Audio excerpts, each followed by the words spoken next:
Working on the railroad, we work up to 12 hours daily in all weather conditions, day or night.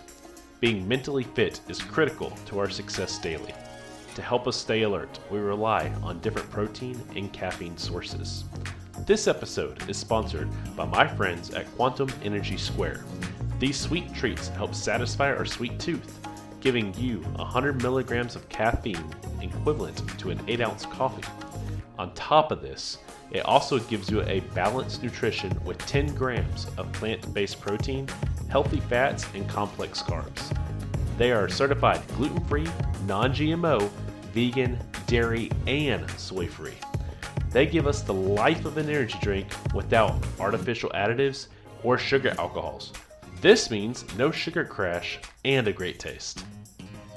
Endorsed by athletes and fitness enthusiasts, they offer flavors including organic chocolate, pink Himalayan salt, and crunchy peanut butter. With over 2,500 5-star reviews, they are a proven healthier, more innovative alternative to a conventional energy snack. I could go on forever about these tasty squares, but there's no better way for you to know about them than to try them for yourself. I've arranged the highest exclusive discount for my listeners. Use my promo code DEADREG or click the link in the description of this episode to receive 25% off your entire order. Find them at quantumsquares.com.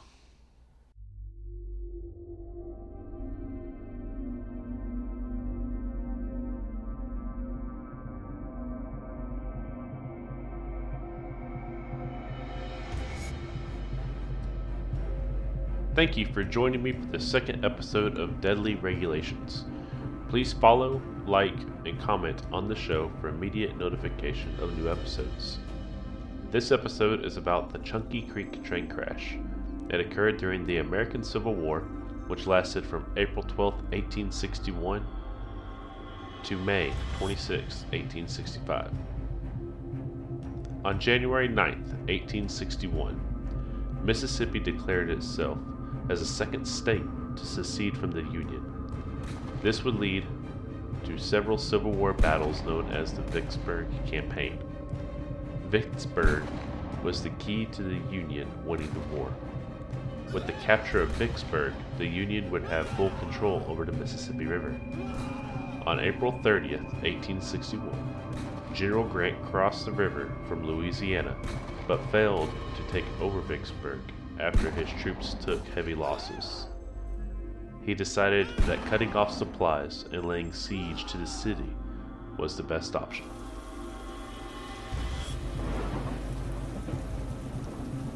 In the winter of 1862, a storm front came through the region, flooding the area. The winter storms would have a huge effect on the outcome of several events in the war. One of these was the Mud March, which was a failed winter offensive in Virginia during heavy rains and mud, led by Union General Ambrose E. Burnside. But one event few know about remains the deadliest train incident in the history of Mississippi.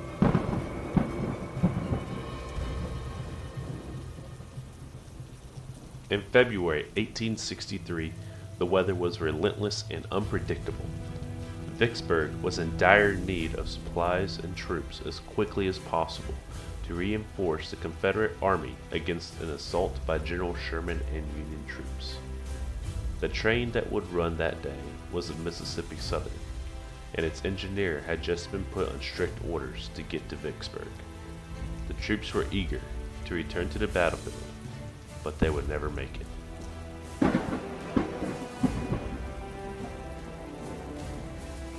About 35 miles west of Meridian lay a floodplain called Chunky Creek. The day prior, another train went over the Chunky Creek Bridge, but in order to do so, it had to unload all the passengers. It was reported that the creek had a lot of debris, and the bridge had shifted by 6 inches. There was an attempt to repair the bridge, but the crew did not have enough workforce or resources to complete the repairs before the Mississippi Southern would arrive.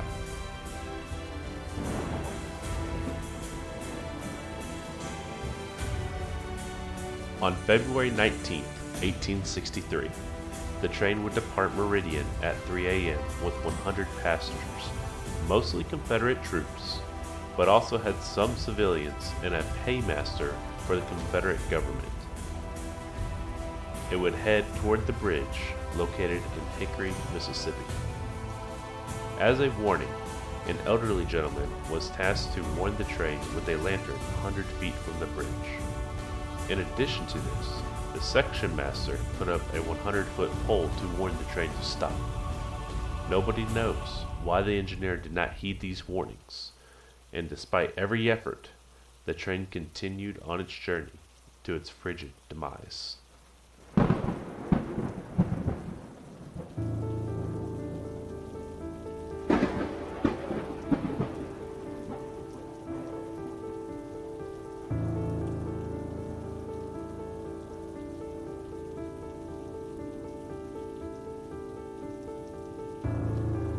As the train approached, it derailed and struck the bridge, plunging into the winter floodwaters below. The engine became fully submerged, and several cars filled with Confederate soldiers landed on top of it. The wooden boxcars were destroyed, and pieces of wood, barrels, and boxes started flowing downstream.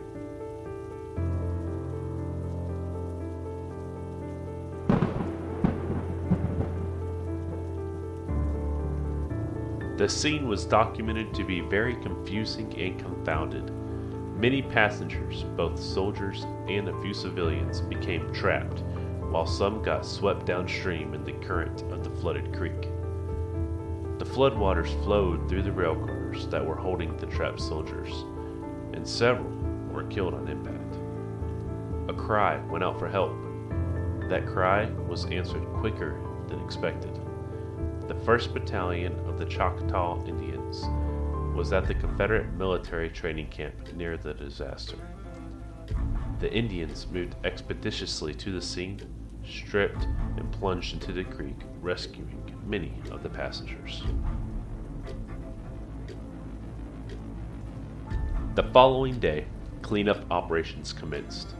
Bodies, cargo, and luggage were removed from the creek. Among the cargo and the baggage of W.P. Grayson, they recovered $80,000.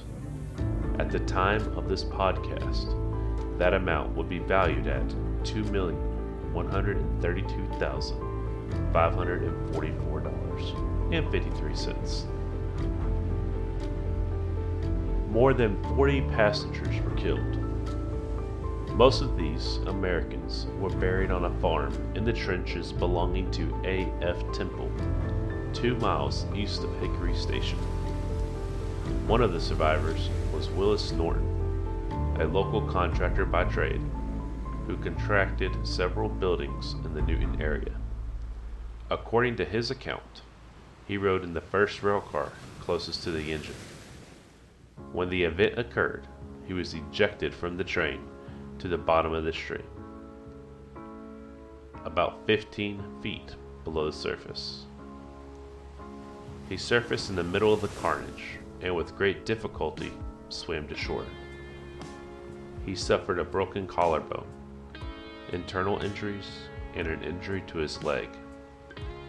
He would live until August 18, 1871, but never fully recovered from his injuries.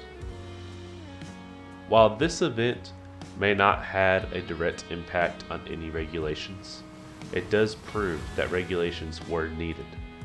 It would be over 100 years later before a federal regulation would be put in place to prevent bridge disasters like this. That regulation would require inspection prior to any additional train movement in the event of fire, flood, severe storm, or other occurrence that might have damaged track structure. But what about the Battle of Vicksburg? General Grant would conquer in the Vicksburg campaign, and the Union would take control of all trade moving up and down the Mississippi River. This was a key turning point in the Civil War that would lead to the Union's victory, and eventually the end of slavery in the United States. However, this is not the last or worst bridge incident. We will look at another one next week as we embark on one of the most tragic, gruesome train wrecks that nobody remembers.